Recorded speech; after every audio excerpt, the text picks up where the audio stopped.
Hey everyone, thanks for coming back for another segment of Michigan Conservative Roundtable. I have Kim to my right, Mac to my left. The guy in the middle is TJ. And in this segment, we're going to talk about these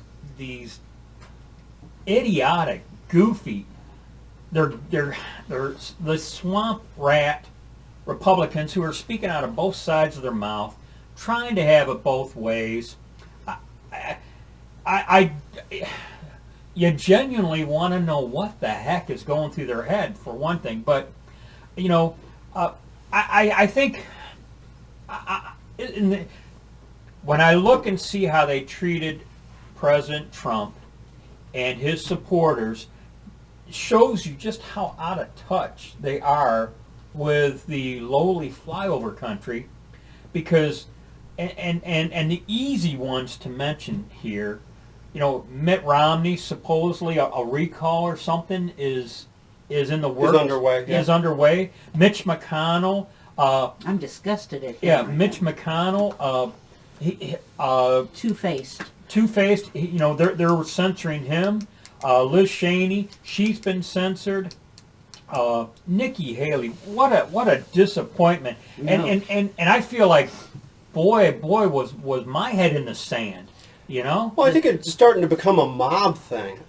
It's so fashionable to beat up Trump that, hey, let's all get on it. Yeah, but they're stupid. Because it is stupid. Because they don't understand what they're doing is turning away people from the Republican Party. Yeah. Well, I mean, I got a call the other day, and I told them, I ain't giving to you because you've got some people that are Democrats that are calling themselves Republicans. And I'm not getting them any money. You've got these. Let's take the Republicans that voted with the Democrats, and whether it's in the House or Senate, voted with the Democrats to impeach, or voted with the Senate Democrats to convict. Mm-hmm. You know, they are more concerned with the peer pressure of the clique they're in than those that they represent back wherever their home state might be. You know what? You know? What I see them, they're too concerned about hate. This is all this is about right now is hate. They've always been. My whole life I've said that. They're not talking about concerns of the American people. They're not looking at what they should do. Instead, they're so centered on their hate. That's all they can think about. Well, I couldn't give a rodent's derriere. An obese rodent's derriere if the Democrats hate me. I know they hate me. That's not going to change. They're always going to hate me because they're mean-spirited, hateful people. Well, yes, and I can talk. So I don't care if they hate me. So, and the Republicans don't understand. These people are never going to be on your side.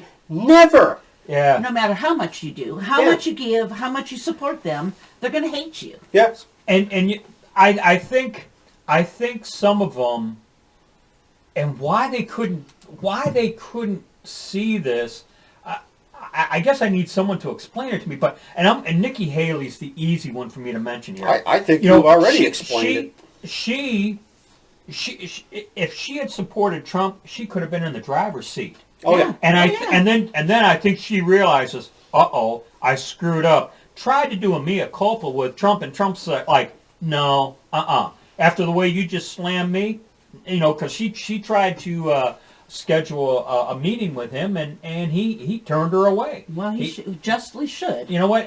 And I thought, well, you kicked him in the derriere, and then you want to have a sit down with him and say, I'm sorry, I'm sorry. Well, they keep saying, and Mitch McConnell defaulted back to this. He doubled down on this nonsense by saying his remarks were reprehensible. They were reprehensible. What did he say that was reprehensible in that speech? He said nothing, really didn't say as much as the Democrats have said in the past. But yet they haven't called out one Democrat. They never not do. One Democrat. Resigning is only for Republicans.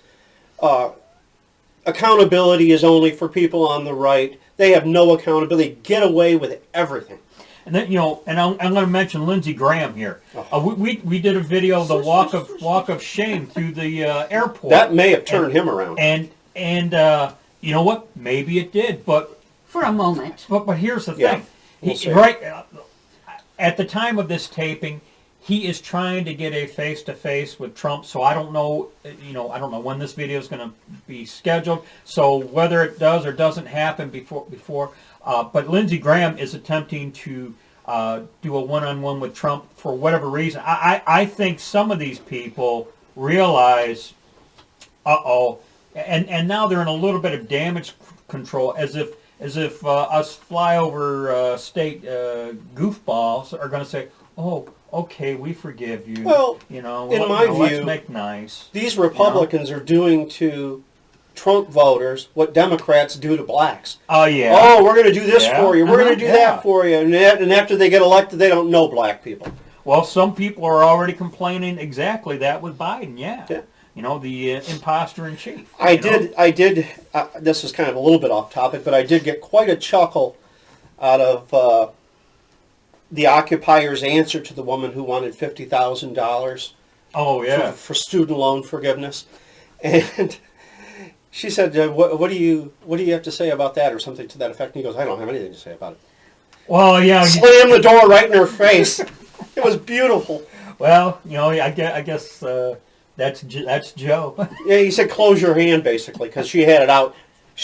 We should pay her bill. I couldn't afford to go to college, but I should pay your bill so you can go and then look down on me. And become a professional student. Right. So before we run out of time, I just want to throw this out there. We're in a pickle. I mean, yeah, we can dig in and we can dig in because maybe it's the right thing to do. And in doing the right thing, we may be playing to the hand of the Democrats now. I mean, this is the bitter pill we have in front of us. That's not out of the question. It's something to be... I think the right thing would be to censor all of them, tell them they can become Democrats if that's what they want to do, but they can't people run. have said that. But they can't run as Republicans anymore. Oh, and Trump is taking meetings now with potential candidates to primary out the rhinos. That I read that on Gateway Pundit just this morning. He is coming up with a list, and he is going to schedule meetings. Oh, and he's going to speak at CPAC too. He's going to be the keynote speaker. Mm-hmm. So I think that may have rocked the boat with some of these rhinos. Like, oh man, he ain't going away. Graham's just elected. McConnell's just elected. Susan Collins is just elected. I think Romney's got until 2024.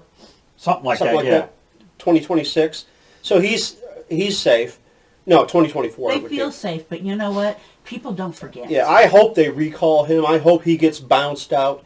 And I'll tell you, if I ever see that guy in person, I'm going to be in his grills. And isn't his family from Michigan? Yeah, his father was Michigan's governor, George Romney. Years ago. And he ran for president until he made a comment, which it would be funny by today's standards. The thing that wiped him out is he said he had been brainwashed by such and such.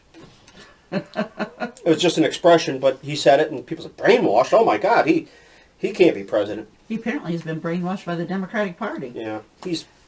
So, as to any forgiveness they get from us or any position we hold, I only hope that maybe with the help from President Trump that we get some decent people to at least primary out the rhinos we can primary out, and take it from there, because my worry is what's going on is just going to play to the Democrats' advantage. That's ultimately my big worry. Well, we all know it doesn't take any... And I voted for the Bob Doles, who was a good man.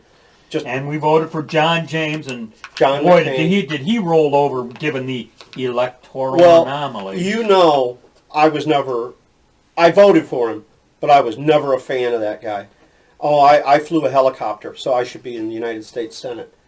Well, what about the guy who picks up garbage? Right. I mean, he should be in the Senate too, or whatever your profession is. What made him qualified to be in the Senate other than he's black and he flew a helicopter and he served his country honorably? I just can't believe how he rolled over given the electoral anomalies. That was... I don't want to hear from him again. Go away. You know what? John James. Neither do I. He's been around too long and failed too long. He didn't actively do anything.